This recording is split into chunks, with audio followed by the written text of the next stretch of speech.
Hello, Sam here from the League One Lowdown Preview Show. Thank you to everyone who subscribed over the past week. We've gone up over 120 new people who have subscribed to the channel, so thank you very much. We're still at 78% of you who watch our podcasts and transfer episodes that aren't subscribed. So if you wouldn't mind hitting that subscribe button, that would mean a great deal to all four of us. So thank you in advance and enjoy the review episode. Lincoln City finally score. Peterborough United finally keep a clean sheet. While Rotherham United's good run continues and Joe Taylor scores on his Huddersfield debut. Welcome to the League One Lowdown.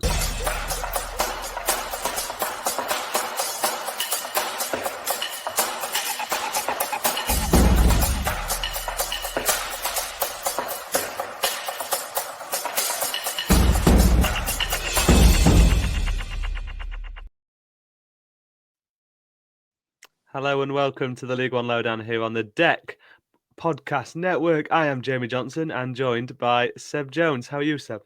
I'm good, thank you, Jamie. Yeah, how are you doing? It's good. To be fair, it's good to be back to a full roster of League One fixtures. Obviously, last week was a little bit bitty.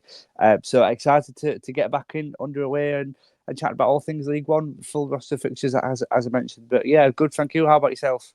Yeah, I'm good, thank you. And exactly the same as you. We last episode we sort of had to scramble to get enough to talk about. Whereas this week we have so much to talk about. We're sort of leaving games out that ordinarily we would discuss. We have picked 6 out of the 12 that took place across the weekend, including that Thursday night, the Derby game out on Sky. So we're going to talk about 6 games, as I say, in detail, and that will start with the early kickoff on Saturday, which is Blackpool 2, Huddersfield Town 2. And the main thread of that story and the main talking point coming out of it, Seb, is that Joe Taylor, we talked about his £3 million move last week. Well, he's made an instant impact and scored on debut.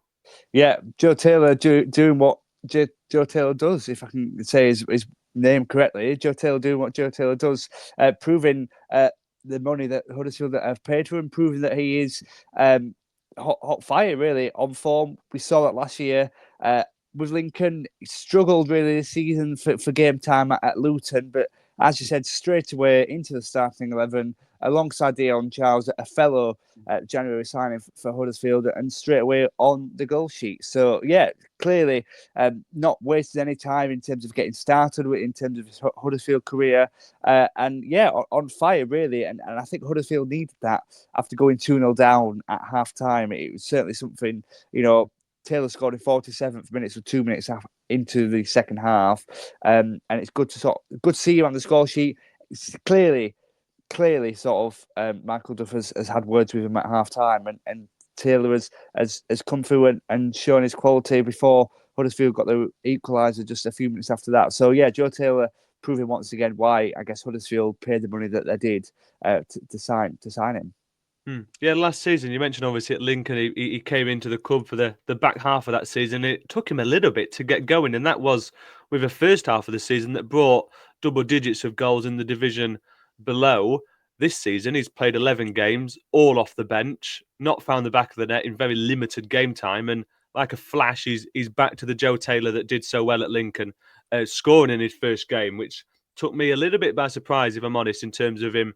I thought it could take a couple of games for him to get up to speed, just given the amount of time he's spent on the sidelines and not really playing much football. But he's flew out of the traps, and a really important goal, which set up a point for Huddersfield. And it's 15 games without a defeat for them, dating back all the way to October the 1st, those league games, as I say. And the other side to that, though, said that it's not exactly a flawless record over the past few weeks because it's 4 draws in their last 7.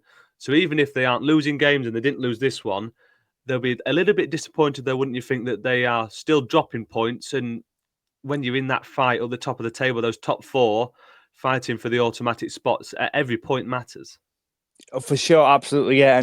And I guess in theory, Huddersfield probably were happy with the point, as I said, given that they were 2-0 down. But you've got to be making these draws into wins and grabbing those 3 points, grabbing the victories, and progressing up in terms of the league position as well. It's something that Huddersfield are not far off doing. They're only 6 points off that top 2, but it's just a case of they need to turn more of these draws into wins in order to just push more powerfully, I guess, to the position which currently Birmingham and Wycombe are occupying. Wrexham in third, on the toes. They've only got 3-point gap between the top two. So Huddersfield have just got to be, staying unbeaten and the long run, which you mentioned. But there's just too many draws in for my liking, and certainly for Michael Duff's liking, in order for them to really challenge that top two. They've got to get more wins under the belt. And I guess the signings of Joe Taylor and Dion Charles up top will help to do that, really, because more chances are created, they're more likely to finish the chances that they are creating, therefore scoring more goals, winning games, etc. So, it's all sort of like a domino effect, really, that you'd hope that bringing these players in, they can convert more draws into wins, really, come the end of the season. And that's certainly something they need to do. Just based on your point before that as well, in terms of Taylor getting off to a solid start, I'm surprised that both him and Charles started from the off. Up top, as sort of the attacking force that Huddersfield have now. They sort of needed a bit more depth in terms of the areas up front, and they've got that. To see them start straight away together, I guess bodes well in terms of setting a good precedent. But I think last season I think they were the two informed forwards, really, of League One. So Huddersfield will be glad to have them, and they'll hopefully be glad that they can get over their sort of drawing rules, if you like. Yeah, I guess the other side to the fact that they've boosted their front line, that Michael Hellick has moved on to Oxford United of the Championship. So it's 2 in going forward and a big loss at the other end. But you mentioned we mentioned obviously the draw, and it looked fair enough on paper to me. The XG was pretty much an even keel, and the possession was exactly 50-50. And Blackpool, where they are draw specialists, they're 4 in a row and 5 in 6 over recent weeks, and that I believe they have the most draws out of anyone in the division, at least so far. So they're making sure to keep drawing, but all things considered, not a bad point against a Huddersfield team that are obviously pushing at the very top of the table. Yeah, for sure. And as I mentioned, I mentioned it as a negative for Huddersfield. I'm not going to mention it for a positive for Blackpool. Going 2-0 in at half-time against a strong side such as Huddersfield, the quality that they possess within their team, I think is a great look, I guess, for Blackpool. Perhaps could have been more than 2 as well in that first half. Goals courtesy of Apter and Morgan just in added time of that first half. It could have been more, I guess, for Blackpool. The only downside is they've conceded 2 in a short space of time early on in that second half. So that will really disappoint the Blackpool fans. I guess one positive, we mentioned Huddersfield attacking options. Blackpool have strengthened up top as well with Bloxham coming in from Shrewsbury, and it took him 11 minutes to have any sort of goal contribution. He actually set up that first goal for Apter. So both sides strengthening their attacking lineup and both sort of proving dividend. Yes, just an assist for Bloxham, but you hope that that you can build on that in games to come. But yeah, Blackpool, I think a point is probably a fair result, and I think a point is something they'll be happy with overall, all things considered. Given actually Huddersfield made a double change at halftime as well. I think Blackpool should be happy. Strength in depth, haven't they? Exactly. I think Blackpool should be happy, although they'll be disappointed that they couldn't quite hang on to the win that they had. Yeah, no, exactly that. I think it's one of those results that if they told you at the start of the game it'll finish 2-2, you'd go, I'm happy enough with that. But being 2-0 up, then you're thinking, you're probably not happy with it in the end. But it's Steve Bruce, it's his first transfer window. You mentioned one of the moves he's made. All of the moves he's made and every other club in the division, you can find out more about those on our weekly transfer updates. I had the job of doing last week's, and Tom Blackson was someone I talked about on there. A good way of keeping across exactly who is in and out at all the different clubs. Is obviously a lot to keep across in terms of transfers in January. That they can be found on our YouTube feed. But the last word on this one before we move on to our next game is the fact that Blackpool, the other side of things, is that they've not won at home since September the 28th, a 3-0 win over Burton. They've not got 3 points at Bloomfield Road since then. And they're slap bang in mid-table, 10 points above relegation and 10 points below the playoffs. We've got another team on exactly the same rate that we'll talk about in the second half of the podcast. But, I mean, it doesn't get more mid-table than that. But the disappointing thing that they're not picking up points in their own patch. Yeah, that will disappoint Steve Bruce the most. They do say that to make your home ground a bit of a fortress, and that is something that the Blackpool aren't doing. That I hope that sort of 2025 could have been a new leaf for them, turn a corner. It's not quite yet been the case. Obviously, only in the month of January, so still plenty to come ahead. But it's not really started as he would have liked, I'm sure. But yeah, I guess in terms of Blackpool being mid-table, at least they're not quite in a state of panic that perhaps there were a few months ago. Things are a little bit more stable, but then again, things are stable, but not necessarily happy. You'd Yeah. imagine that Blackpool would have been pushing up a little bit higher, and there is still time to do that. We mentioned Lincoln earlier on in terms of their late run last season. There is still time to do that sort of thing, push up the league table rankings. But yeah, 14th. I think it's about right, as you said. Sort of they're mid-table form, really. 4 off the top, 4 off the bottom. Not 4, 10 off the top, 10 off the bottom. I'm just giving Blackpool more credit here, but I would have been impressed if that was 4. It would have been a tight league. It would have been a very tight league. But yeah, you can't be too disappointed. But at the same time, they can, if that makes sense. Yeah, no, I understand you. And you mentioned 4 because that's where we're going next. It was Rotherham United 4 and Charlton Athletic 2. I'll save you there, Seb. Thank you. Another couple of mid-table teams. Perhaps you wouldn't expect them to be at the start of the season, but that's where they fall. But will they be mid-table teams for much longer? For Rotherham, they're really turning a corner. 6 without defeat in all competitions, including a shootout win over Chesterfield in the EFL Trophy. And Malik Wilkes has 2 in 2. He seems to be a real important cog in this turn of form in the right direction for Rotherham. Yeah, and his finish actually was really nice. Chip over the keeper for Charlton. So that was sort of another example of him showing his qualities. It really good. He's one of those that's not really settled at any club. He seems to have played in every club in Yorkshire, but not really settled. Has sort of odd spells, but not really set. Yes, he's probably scored in all of them, but not as I said, not really settled. Rotherham seems to be where the match seems to be the best for him so far. Obviously on loan from fellow Yorkshire club Wednesday at the minute, but it's proving really, really successful under Steve Evans, and on the score sheet again, up top alongside Andre Green for Rotherham. And yeah, Wilkes is coming to his own a little bit. He's a good player, perhaps too good for League One, but Rotherham can afford to attract these sort of players that are sort of low-end Championship, top-end League One, and Wilkes is proving his quality and continues to do so, really. And I think Rotherham as a whole are now showing signs of quality, showing signs of consistency, which is long overdue for sure, but it's great to see. I've slandered Steve Evans enough on here. We've got to give him credit where credit is due, and Rotherham's form of late has been credit worthy. So we've got to sort of applaud that and hats off, and certain players are contributing in that, and Malik Wilkes is one of those for sure. Yeah, and I know we spoke about it last week. I watched their game against Bolton. I was very impressed with how they played. 3 goals in that one, and obviously 4 here. They're steadily climbing the table, level on points with Charlton, though behind slightly on goal difference. And even if it isn't the most spectacular milestone, they have now won as many of those lost.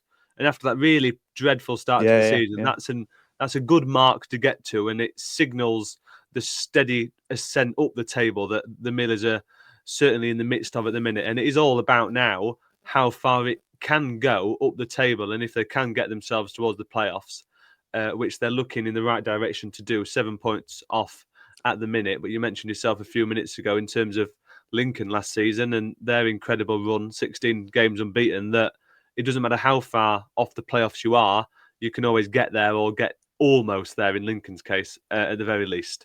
So Rotherham pointing in the right direction.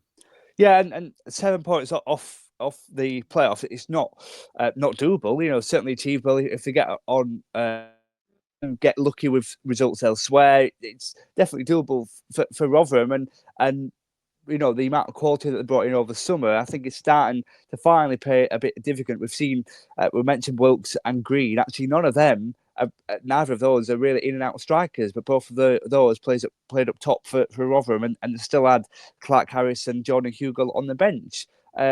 Which it's surprising, but that just shows the capabilities and the squad depth that Rotherham have. So yeah, they're keeping ticking along, and the squad depth will help them in sort of gathering a bit of momentum, a bit of a run to do that sort of Lincoln-esque run, if you like. And if anyone can do it, Steve Evans has had success at Rotherham before. There's no reason why he can't have success at Rotherham again. In fact, he'll want success immediately, and that's why sort of the owners, chairman Tony Stewart brought him in when he did, because he'll want an immediate bounce back, and Steve Evans will want that as well. So yeah, they can easily go on a run. They've got the players to do so. I'd imagine they'll strengthen a couple more players in January as well, to sort of add to that. But yeah, no reason why they can't go on a run for sure. Rotherham, fine form, and they'll just want to continue that. Yeah, I was speaking to a friend of mine, a colleague at Lincoln, who is a Stevenage fan, and he talked about how, like, when you are a part of a club and supporting a club that has Steve Evans as your manager, you run through a brick wall for him, and you invest in that project. And that's exactly what that sort of manager can do in terms of just galvanizing the place.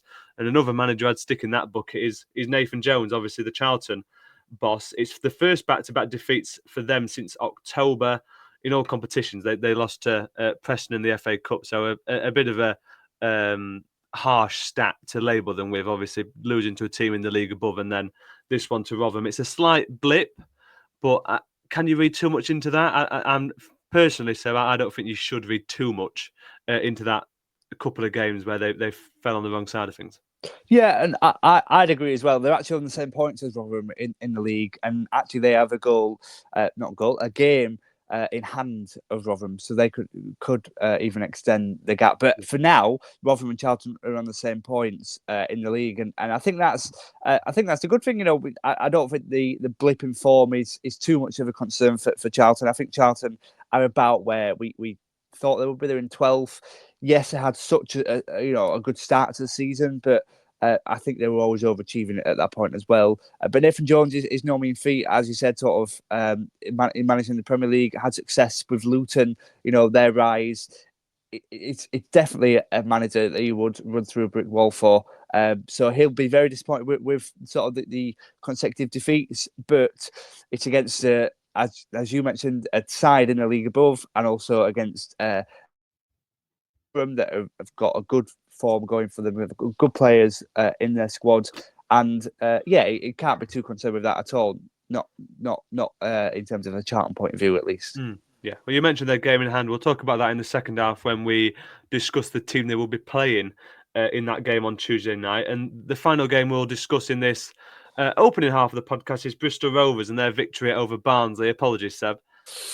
It's back-to-back league wins for Bristol Rovers under their new manager, losing to Ipswich of the Premier League in between in the FA Cup. And it's only the second time this season they've managed that.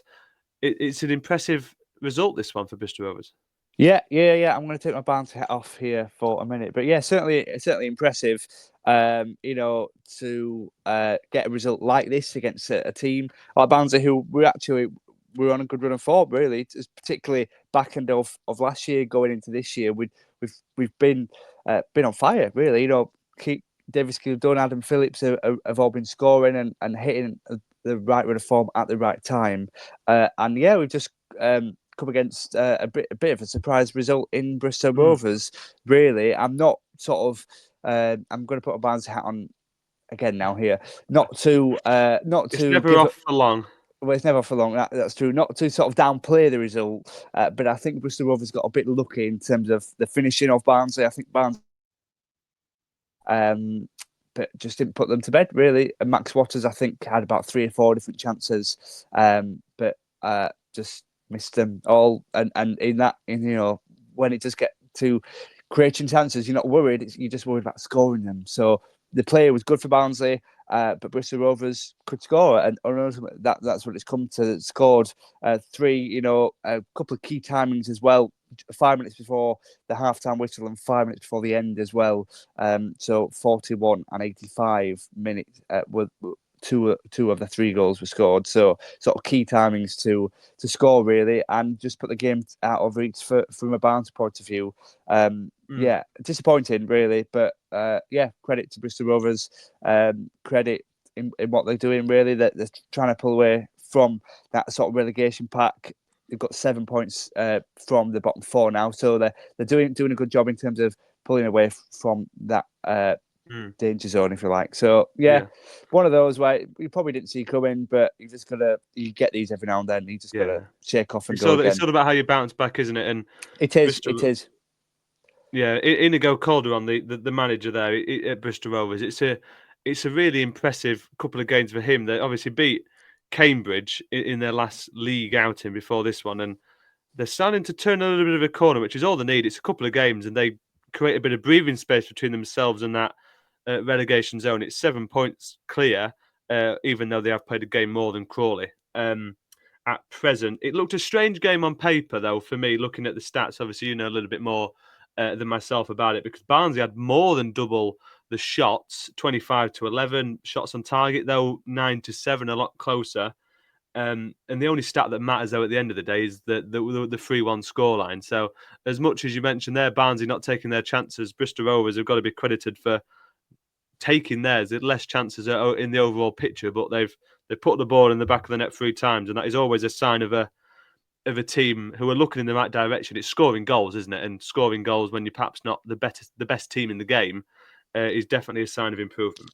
Yeah, and it's about your striker scoring as well. And 2 of the Bristol Rovers strikers got on the score sheet, Gatlin O'Donker to start with, and then Sotiriou, obviously, who was at Leyton Orient before, off the bench and scoring again. So, striker scoring, everyone firing for Bristol Rovers, and they seem to be, fortunately for them, they've sort of been had this new management since the new boss has come in and dragged himself away from the sort of relegation scrap in terms of points point of view. But yeah, they want to see this. They've brought Romain Sawyers in as well and gives that a little bit of experience. So it's all headed in the right direction. Scott Sinclair, after the captain, it's all headed in the right direction. They've got experienced players there. They've got players that can score. They've got strikers that can score. And yeah, Bristol Rovers will be very happy in terms of the run of form they've been on of late. And yeah, one of those where result you didn't see coming, but you just got to credit them. As I said, I think they got slightly lucky in terms of Barnsley not taking the chances. I saw a comment on Twitter saying it probably should have finished 5-4 or something like that. And, you know, that sounds about right, to be fair. So, yeah, you know, hats off. And, Bristol Rovers are doing the right thing. Griffiths had a bit of a blindering goal as well. When Barnsley did manage to get the shot on target, Griffiths was there to prevent anything going over the goal line. So, credit where credit's due. Bristol Rovers on a fine run of form. Exactly that. Barnsley ends a run of 4 wins in a row for them, but they are still leading that pack below 4th. It's a mini table in itself, that top 4, and then the real bulk of teams fighting it out for those last 2 playoff spots. And we'll talk about another one of those teams in Bolton Wanderers after the break.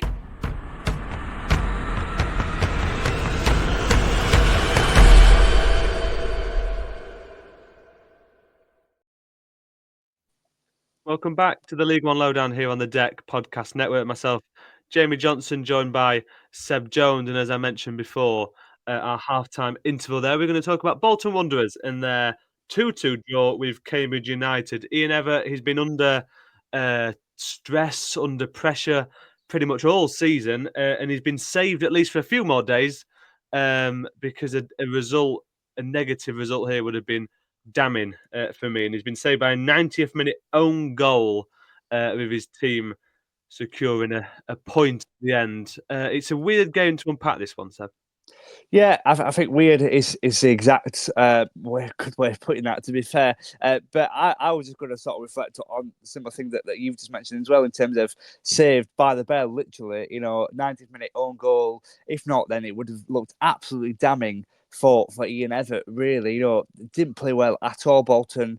Yes, they sort of equalised through John McAtee, who's a good player, but has just not been able to find the form that we saw at Barnsley last season, and ultimately just not been firing at all for Bolton. They've just lost. It looked like, to sort of go back on that Bolton battered them based off stats, of course. I mean, we can't, as much as we can talk about these games and watch highlight packages and watch and look at stats and sort of read into the games, we can't be at every game. But reading off the stats, it looked like Bolton have played them off the park a little bit. 72% possession to 28%. And they've outshot them 17-5, and you see those sort of graphs, don't you? Where it's the momentum graphs, and it's all Bolton all the way. So I guess that would be my counter to the fact that perhaps they did play well without the results match. Yeah, no, I get that. Yeah, it'd just be concerning for Bolton to yes, playing well, but not winning games against Cambridge. To be sort of relieved about a 90th minute own goal equaliser. It confuses me really in terms of how the dynamic can shift, and I think that portrays a bit of a bigger picture going on at Bolton in terms of things that are not going well. Really, I think people are not really firing. You mentioned in terms of they're probably the better on stats, but strikers have not been scoring in the past few weeks. Pressure has just been growing and growing, and this is probably a case of same again. Really, going 2-1 down from about 35 minutes in to then only just get that equaliser in the 90th. It's got to concern Ian Evatt. It's got to raise question marks, and we mentioned this last week. But you're right. I think had he lost this, he would have been gone really because of the pressure, because of just things just haven't been going right for him at all. It's been inconsistency in terms of results, but the performances have been poor or through the whole stretch. I mean, you look at the results over recent weeks, to go in a bit more detail. They beat Lincoln 1-0 in the EFL Trophy in midweek. I was there at that game. They got played off the park in the first half. And it was the problem Lincoln have been having is not putting the ball in the back of the net, as we'll discuss in the next match we're going to talk about here. And Lincoln should have been out of sight before half-time. And then it's a goalkeeping error that, credit to Bolton, they capitalised on. And the second half was a non-event. So they've not played well in that game and won 1-0. They lost the game before that against Rotherham, outplayed really by Steve Evans' side. The game before that was Exeter, with Collins and Morley scoring both sides of the 90-minute mark within 3 minutes of each other to win 2-1. So a late show there that we talked about at the time. They lost to Mansfield before that, and then to take us into December was their home game against Lincoln, which is the most impressive result on the list because they won 3-0, but they were only 1-0 up when Ethan Overhand got sent off at half-time. So they played half a game against 10 men. So it's another one of those that these victories, the positives in this bad run, you can look at them all and go, well, that one they scored late on, that one they were lucky because they were playing against 10 men, that one they weren't the better team. And it's hard to find a positive for Bolton at the minute that points to the fact that they are pointing in the right direction. We talk about Rotherham going in the right direction. Bolton are higher up in the table, but they're not looking like they're going to have enough to get up to where they need to be. And drawing to Cambridge is not a good result. I mean, only one team have less points than the Cambridge. They're 8 points adrift, and it's not a good result at all. No, I agree absolutely. Yeah, and yes, we can credit Cambridge for fighting for their lives, and for them it's a good point away from. But Bolton have got to do better. Really, it's as if sort of standards have slipped in the past few weeks, as you sort of mentioned there, riling off the results. It just hasn't been good enough for a long time. Really, the inconsistency, the lack of sort of players that are firing, some of the key players that have now gone, like Dion Charles, obviously now at Huddersfield. It's just not a good time to be a Bolton fan at the minute, really. It's probably the best way. There's not a lot we can say because it's a case of repeating what we have said in well, that's previous. It, isn't it? It's not really changing too much at the minute.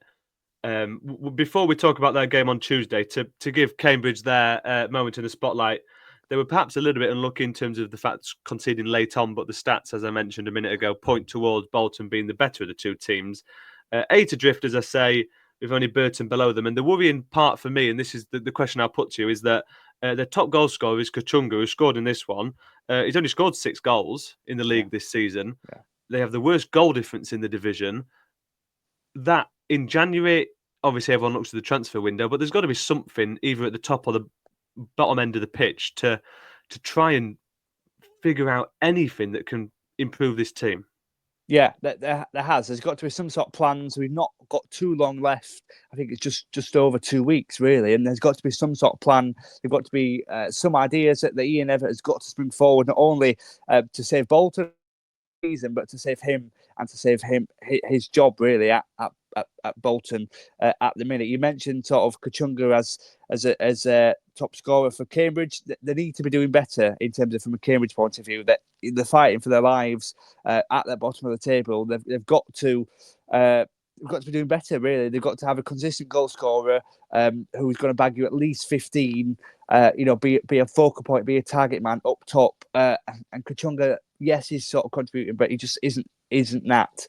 So they've got to be reinforcements at the top end of the pitch for sure. But it's whether what sort of player do you attract that is, you mentioned this earlier that they are second to bottom. What sort of player are you going to attract that the likelihood is they are going to get relegated? It is absolutely, yeah. So that will be my question mark. You would imagine, as I said, that there would be sort of planning in terms of there's 2 weeks to go.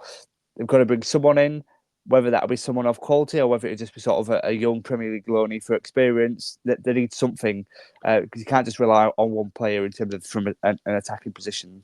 Yeah, no, exactly that. And to go on to Bolton's game on Tuesday night, they face Charlton.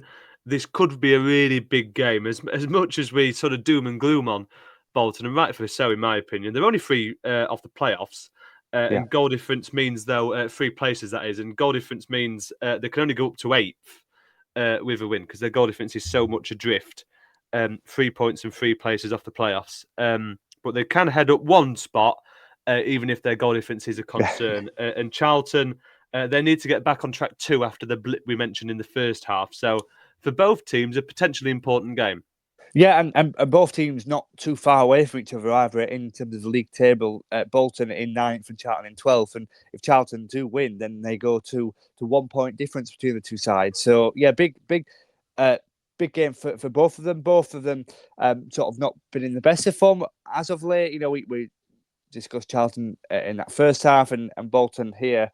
They'll be disappointed with that draw. So it's a chance for them to bounce back. They're at home again. You hope that the home fans would sort of encourage them and help them go forward. But Charlton will be a tough test and sort of copy and paste all the stuff we said before about Nathan Jones, about his qualities, about Charlton and what he's doing there. So yeah, it'd be no mean feat really. But they'll just want a positive result, really. They can't really afford another draw, can Bolton, and they just want to win. Yeah, for sure. Yeah. Well, finally, a positive result for Lincoln as they end their dismal run. It's the first goal from open play in 596 minutes of football, close to 10 hours. Tendaya Durikwa, the fullback, got it as he reacted first to Ben House's shot hitting the post. Finally is how I would describe it, because I've been watching Lincoln obviously all season and watching over these past few weeks. They've been playing some really dismal football to watch, because at times they've been really good going forward, and in that creative aspect of the game they've been adding piles and piles of chances, but no one's been putting them in the back of the net. And the other edge to this, obviously credit to them, and an important result stops the rot a little bit in terms of 6 games without victory. The other side of it, the negative, is Bailey Cadamarteri is out injured. It's a groin problem there. It could be days, could be weeks. It was unknown at full time. We'll find out a brighter picture before the next game.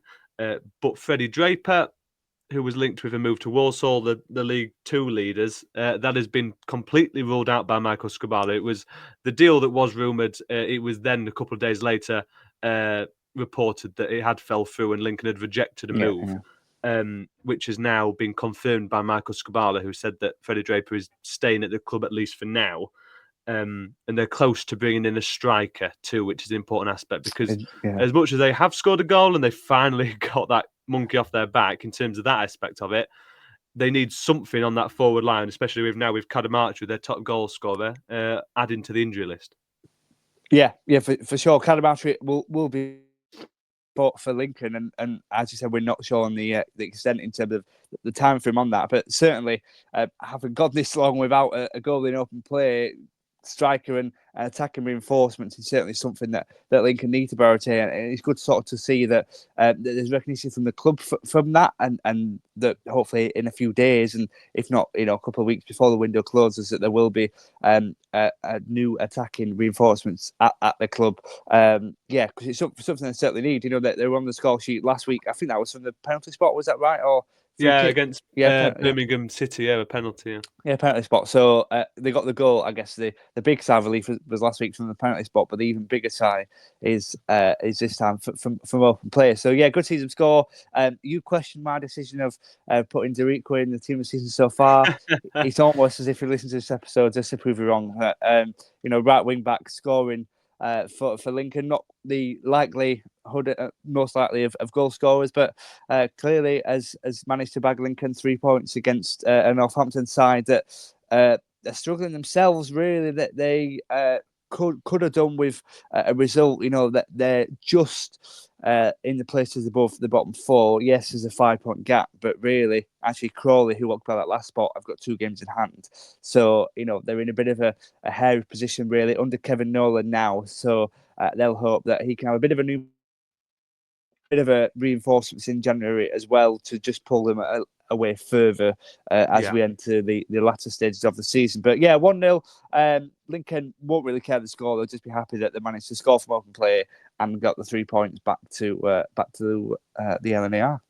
Yeah. The win was the important thing. It didn't matter how it came and who it came against, and to get it against a team at the fighting for safety. And to do it in a scrappy 1-0, no one's going to care about that when it just ends the doom and gloom around the club, at least for now. They've got Peterborough next, which we'll get onto in a minute. But in terms of the attacking reinforcements, Michael Scribala saying within the next week, they're hoping to bring someone in, nothing concrete in terms of who it could be. And that's the question I'll ask you before we move on to talking about our final game of the episode is profile-wise. I'm not going to ask you specifics, obviously, but profile-wise, who do you think it could be? Because Michael Scribala has sort of set his stall that he wants to add experience. And I was talking about this when I was at the Lincoln game on Tuesday night to a couple of people, that you've really narrowed the pool down if you're trying to loan an experienced player, because you can probably reel them off on one hand. How many of those are available? Yeah, that is true. It's what, to be fair, it's what he classes experience, because I know certainly at Barnsley, experience, I guess, is traditionally maybe a 30-odd-year-old view experience in terms of appearances. So it might be someone that's played a lot in League Two. That is obviously an example of experience. If they've played in League Two for a while, despite, say, only being 26, 27, that is still experience. So it depends. Once I guess it'll sort of add, Kadamati is still only quite young. Ben House is a bit inconsistent. So just someone that can grab you a decent amount of goals coming into sort of the back end of January. So, no names as such. I'm trying to think. It's hard to think who's available at the minute. The one that was sort of said first off was, I think, James Collins at Derby has been rumoured with a move away. But then I think that becomes an issue in terms of finances, isn't it? He's a player who's going to be on a decent wage compared to what Lincoln are offering players, and it becomes a difficult sort of sell that for a club like Derby, who are, if they are even looking to get to move him on loan in January, to move into a club where they're still going to pay a chunk of the wage, I think would be a difficult sell.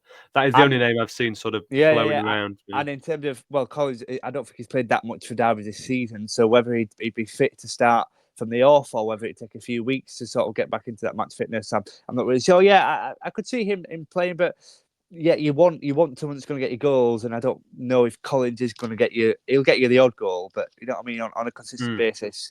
I don't know. Maybe someone that's struggling for a little bit of game time could perhaps be that fit. But yeah, it'd be interesting to see what plays out, and I'm sure, as you said, that they are hopefully close in the next few days. So I'm sure that will all come a little bit clear very soon. Yes, fingers crossed on that in terms of a Lincoln perspective. But we'll move on to their opponents next Saturday, Peterborough United. They finally, as Lincoln finally got a goal, they finally got a clean sheet. The first of the league campaign for Peterborough, as they played out a goalless draw with Leyton Orient. Obviously not a whole lot to talk about in terms of a goalless draw, but 3 January signings were part of that back four that kept the clean sheet. Carl Johnston from Fleetwood, Sam Hughes, who was on loan from Stockport, and Tayo Eden, who had come in from Charlton in the past week. Emmanuel Fernandez, the only one that remained in terms of players who weren't brought in January into that back four. And Darren Ferguson must be delighted that immediately his transfers have worked and he's finally stopped the ball going into the back of the Peterborough net. Yeah, well, we just mentioned experience in terms of Lincoln attack. I think we would define experience in terms of Peterborough defence there. Experience in a variety of ways. Johnston has played quite a lot for Fleetwood in League Two. A good example of perhaps a player that I was saying there that's featured a lot, perhaps in the lower division, but he deserves a chance to step up. Tayo Eden, of course, been about the block for a while. Charlton, and before that Lincoln as well. Good experience. So this is a sort of a good example. Straight away we've seen that from the off. It's showing a bit of experience in that back line. Alongside Fernandez at the back, who's been at the club a little while now. So Peterborough will be happy. Darren Ferguson will be happy, but particularly that back line. With Bill Kapic as the keeper, they'll all be very, very happy with the clean sheet. And when you mentioned this, I sort of struggled to believe that it's the first clean sheet of the season, and we're nearing the back end of January. That's pretty remarkable, really. But I guess it shows that it's certainly been goal fest whenever Peterborough have played, which is a bad and good thing, I guess. But yeah, for them to get a clean sheet, I'm sure they'll be very happy with. They just need to start grabbing on the other end of the pitch now. But yeah, start with a clean sheet and then go from there. And that's exactly what they've done over the weekend. Yeah. A couple in the cuts, but yeah, they're first in the league. And you took me on very nicely to the next point to take out from this game is that as a nice and welcome as a clean sheet is, the attacking threat now becomes the worry. Without Poku, who obviously remains out injured, and they are lacking that cutting edge up top, it seems. And that is the other problem that Ferguson and co have got to try and solve in January. Yeah. And it's very hard to replace a player with as much quality as Poku has. He's only injured, so he's not not one of those that have sold on it and I can just bring him in as a full-time replacement. He'll be coming back at some point, but it's just a case of when he comes back, filling that gap and filling that position and the output in terms of goals, in terms of assists that Poku does bring. It's got to be number one priority really in the transfer window. Peterborough bringing in some reinforcements in that top end of the pitch. They started off with Lindgren up top. He's not really fired this season.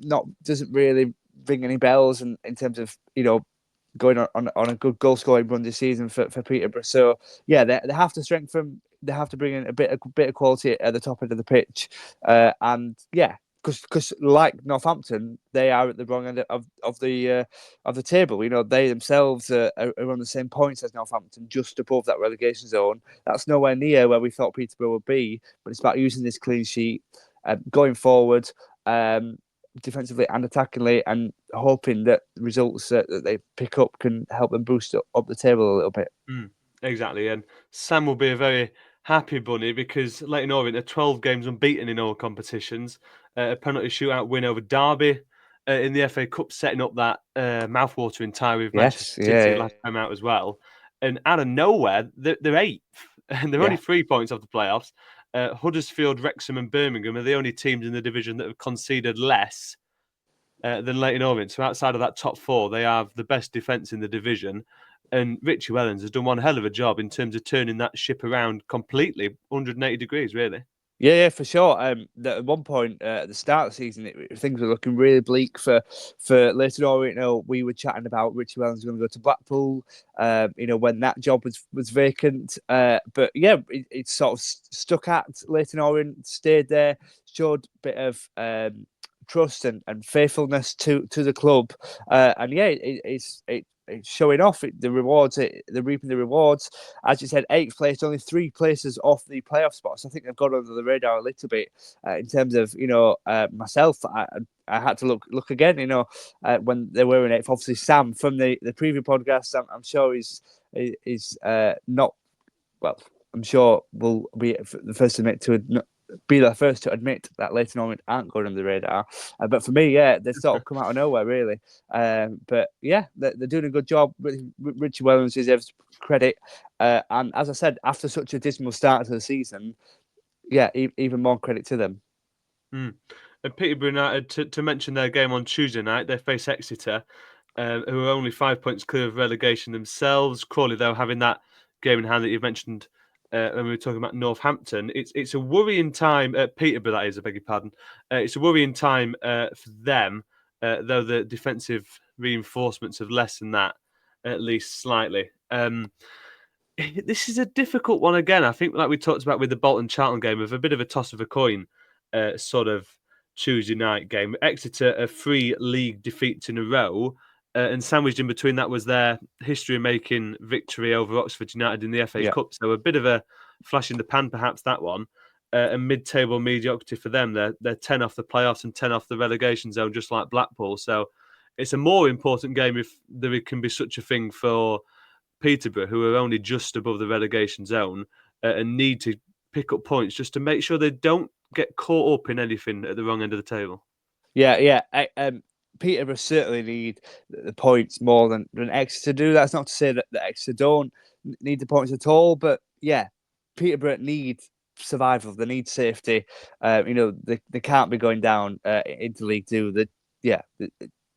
For a club like that, it'd just be wrong really to see them go down. But to do that, they need to get the results and they need to start picking up them up fast. We mentioned the clean sheet. We mentioned in terms of using that as a bit of momentum. The first opportunity to do that is on Tuesday night, just a few days afterwards. So they've got to make the most of that. They're at home. Make their ground a bit of a fortress. London Road, make it a bit of a hard place to play against. Keep that clean sheet, keep that back line strong, and you can go on from there. In terms of Exeter, as you said, they themselves have been on not a great run of form, but they have just had the FA Cup tie, and as a result, have just been drawn against Nottingham Forest. So that will sort of give them a bit of a boost, a bit of inspiration, I guess, going forward. But they've got all these league games to play before that, so it's a case of still making sure you're performing and picking up results before that big FA Cup tie. So yeah, it is a bit of a weird game. The last one they lost over the weekend, they lost against Birmingham, but who doesn't lose against Birmingham? So you can't read too much into that one. Do you know what I mean? But they'll just be hoping that they can certainly grab a positive result, whereas Peterborough need a win. Yeah, exactly that. And you mentioned Birmingham versus Exeter, one of the other games from the weekend. Ethan Laird in first half stoppage time, the goal scorer there. And there was a lovely tribute here for Jay Stansfield's dad, Adam, a Tifa in the away end, obviously, for the former player, which was a nice touch. And Jay Stansfield noted and applauded the away end. It seemed obviously a former player for Exeter too. Thursday night was the derby day with John Marquis scoring a brace. I don't think I've said that for quite a while. 2-1 winners over Wrexham. And Gareth Ainsworth, curiously, you say who beats Birmingham? Well, Shrewsbury do, because they've beaten. Well, yeah. They've won 3 games under Gareth Ainsworth, and 2 of them have been against the top 3. Wrexham and Birmingham have both been victories for Shrewsbury, the other one against Lincoln on Boxing Day. And yet they are obviously still in trouble, and they're losing to the teams who perhaps they need to beat more than in terms of the teams around them, and those other teams fighting and clawing to get points on the board. Crawley 1-1 between them and Burton Albion, both in the relegation zone, of course.